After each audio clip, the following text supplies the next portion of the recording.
Elgin and Cody. Cody was totally healing it up early, and every time he tried something, he was shown up by Elgin. Finally, does Alabama Slam. Elgin made a big comeback, all of his power moves, rolling Germans, traded some near falls. Cody hit kind of a twisting moonsault off the top. I don't know what it was supposed to be, but it was weird. Elgin with a Falcon Arrow. Cody hit this inverted figure four, disaster kick as Elgin was on the apron. Indian Deathlock. And finally, did the spot where Elgin's tied in the ropes, and he gave him a lariat, and then as he's bouncing back, he gave him a downward spiral, and... It was an elevated downward spiral, yeah. It was a scary bump, but he ended up all right. And Elgin went for his deadlift into a suplex. Cody turned it into a crossroads, and won! Yeah, well, he had to win. Just based Anticlimactic. Yeah, I don't know. I mean, he had to win. I thought it was a good match. Again, it was not a great match, but a good match. And Elgin's very impressive.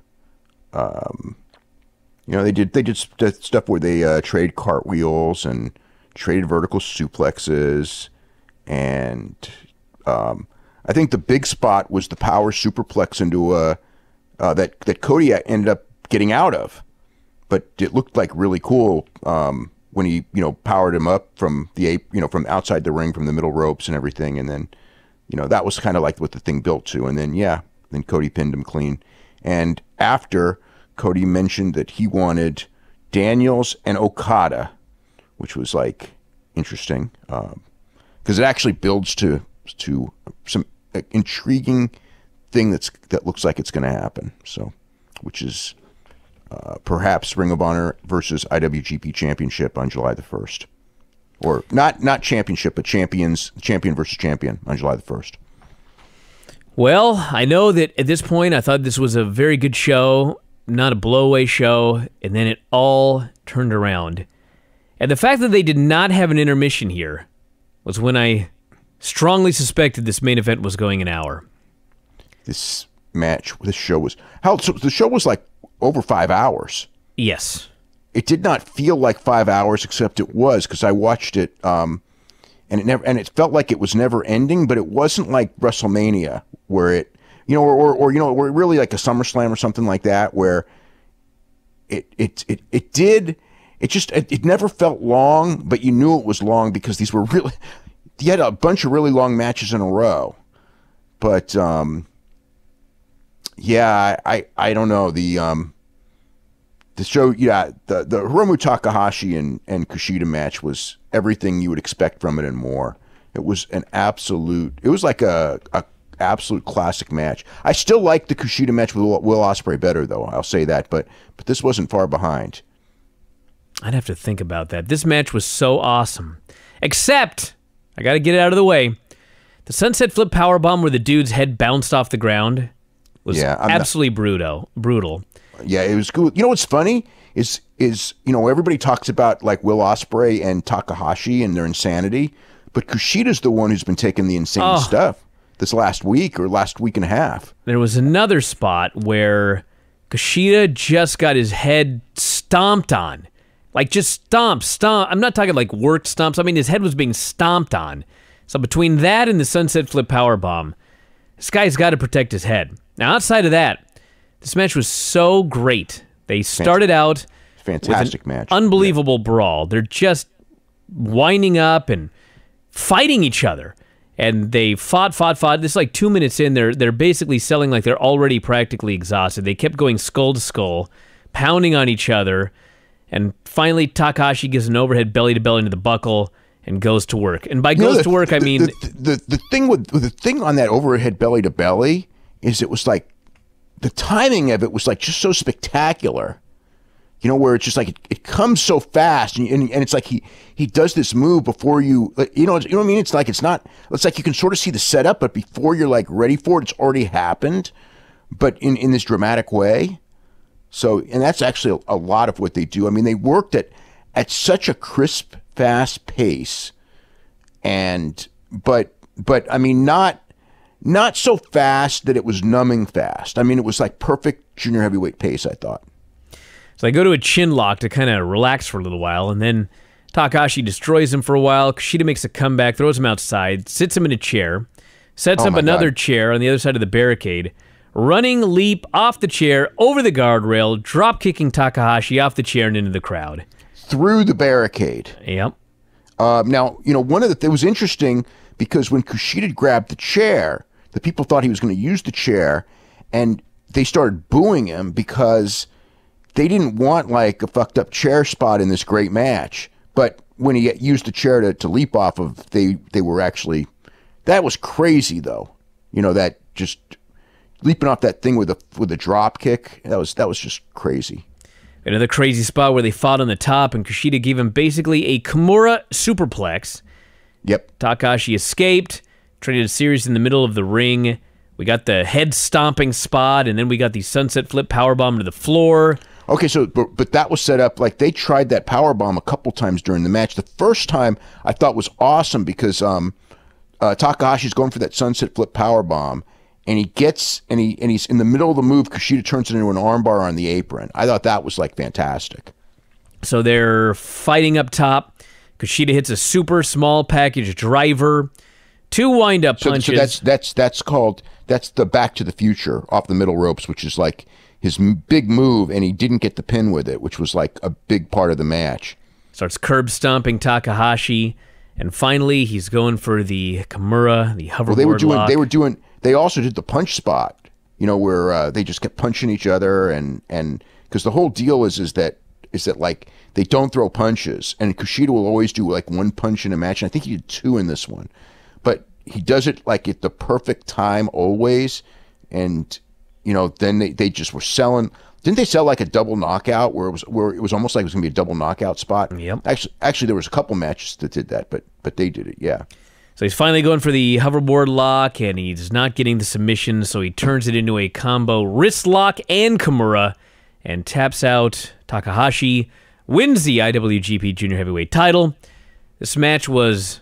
I like this match better than the Tanahashi match. Second best match on the show, I thought.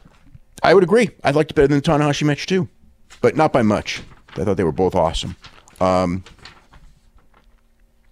Yeah.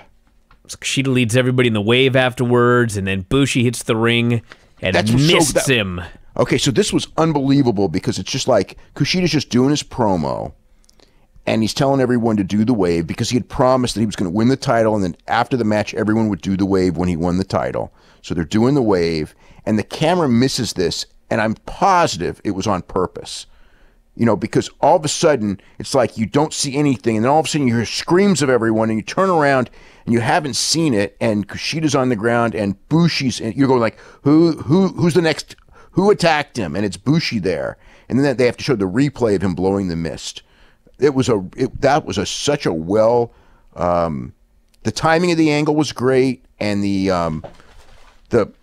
I guess the execution of it. At first I thought, God, they missed the angle. This is the worst. But then when you like actually thought it out, it was like, no, they should have missed it the way it was done. And it was really good. So Kushida and Bushi will be wrestling for the junior heavyweight title at Korakuen Hall.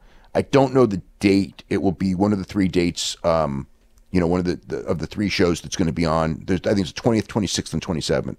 So that's the next junior match. So there you go.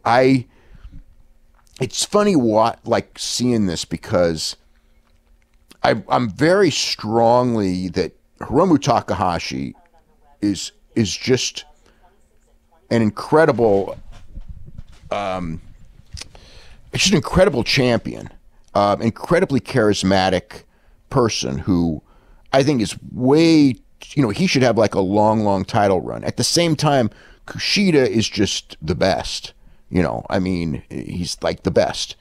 And when I'm watching, it's like I didn't really want Takahashi to lose, but when he did lose, it was like, you know what? There's nothing wrong with Kushida winning. This guy's been so great, and he's going to have great matches with everyone, and these guys are going to have a program seriously, for like the next 4 years, and it's going to be, one of the great programs, great junior heavyweight rivalries of all time. That's just how good these 2 guys are. We had Minoru Suzuki, Hirooki Goto, Lumberjack deathmatch. Super heated match, especially by the end. We had Suzuki-gun and Chaos guys at ringside as Lumberjacks. Only a handful of guys, not like a WWE Lumberjack match. Where they had 4, so it was Taka, Desperado, Kanemaru, and was it Zack Sabre? He was out there, yeah. For Suzuki, because Taichi came later, which was one of the key points in the match. And then Goto would have had Yoshihashi and Ishii and Yano and who was the 4th guy there? Hold on. I forget.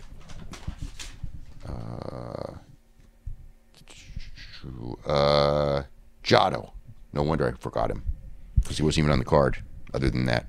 So Suzuki kept throwing them outside. Suzuki-gun would beat on him. A brawl would break out with all the Lumberjacks, and Suzuki would just chill out in the ring the whole time. And Suzuki also went face-to-face with Liger. This was the other big spot. And Goto made his big comeback. The ref took a bump. All of Suzuki-gun hit the ring. Yoshihashi made a one-man comeback, sent everybody outside, hit a big flip dive onto the pile. In the ring, Goto hit 2 GTOs, one to the front, one to the back, had the pin. But Taichi pulled the referee out of the ring. Crowd was white hot for this, by the way. I hate that spot, but I have to say it worked really well. So well here. Yeah, it really was well done. But I hate the idea of that spot, because it's like when you do that spot and it's not a DQ, it just makes, that's one of the things that New Japan doesn't do well is or does poorly, is they make their refs to be goofs, and I just don't think that that's good for a. You know what I mean? It's a negative, especially with the overall presentation of what they do.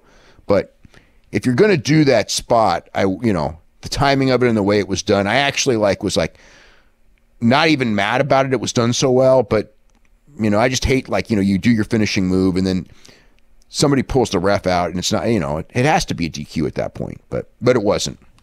So this is when Taichi hit the ring, waffled Goto with 2 chair shots. Second one right to the top of his head. This was unnecessary. And Suzuki hit the Gotch pile driver and got the pin. He did a great drop kick. Then he did the choke, and then he did the Gotch pile driver. And then Yoshihashi cleaned house on everyone, including Suzuki. And Suzuki then challenged him, and Yoshihashi went after him on the ramp until everybody pulled him off. So Suzuki and Yoshihashi are going to be doing a championship match this month.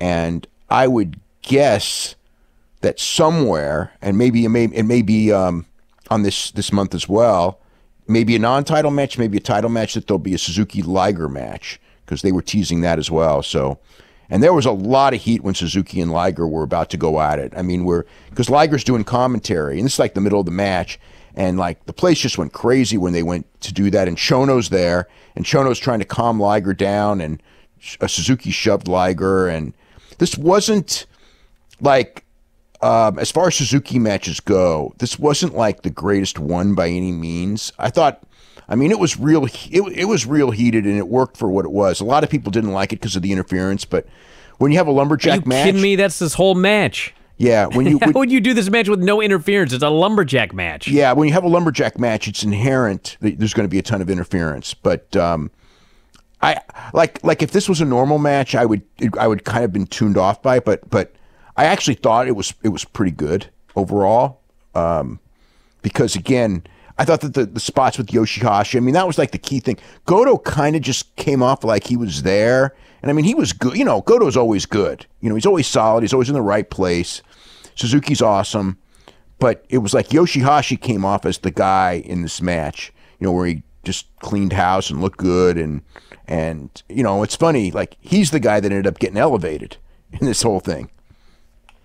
We had Tanahashi and Naito, IWGP Intercontinental title. Naito tossed a belt into the ring. It's in tatters. Tanahashi looked at it and jumped Naito from behind while he's still wearing his jacket, his suit jacket, and his pants. His purple suit. That's right. Tanahashi had his right biceps all wrapped up, and the whole story of this match was Naito worked it over with all of his usual spots. Anytime that he would normally do a sliding drop kick to the face, instead he did to the bicep, drop kicks to the bicep, whole 9 yards. They did this hockey fight spot. Well, this Fried Takayama spot. Yep, Tanahashi with the high fly flow off the post to the floor. That was nuts on that arm. Yep. One arm submission after another by Naito. Tried to top rope Frankensteiner. Tanahashi rolled through into a cradle. Tanahashi made a comeback, rolling neck breakers. Tried another high fly flow, but missed. Sold his biceps big time. Had a slap battle. Actually, there was a point in this match, I never thought I'd see it. Tanahashi and Naito got totally lost doing some sort of spot, and Naito saved it by hitting a tornado DDT and a German to save it. And finally, Naito goes for a Destino. Tanahashi hits a dragon suplex, 2 sling blades, high fly flow, puts him in the Texas Cloverleaf. Tanahashi kicked out of a Destino off the middle ropes, and he got out of a Destino and hit the dragon suplex, the Enziguri, Texas Cloverleaf, yeah. He's got him in the Cloverleaf, and Naito keeps trying to crawl to the ropes. Tanahashi pulls him back over and over again. Finally sits so far back he's practically sitting on the dude's head, and Naito taps out, and Tanahashi wins the title. So he's got his first title win in like 2 years. This match was awesome, but man, it was tough watching it with knowing the state of his bicep. Yeah, I know. But it was an incredible match. I mean, just at that point, it was like, Jesus Christ, what a great card this is. The storytelling in the Tanahashi Naito match was just the best.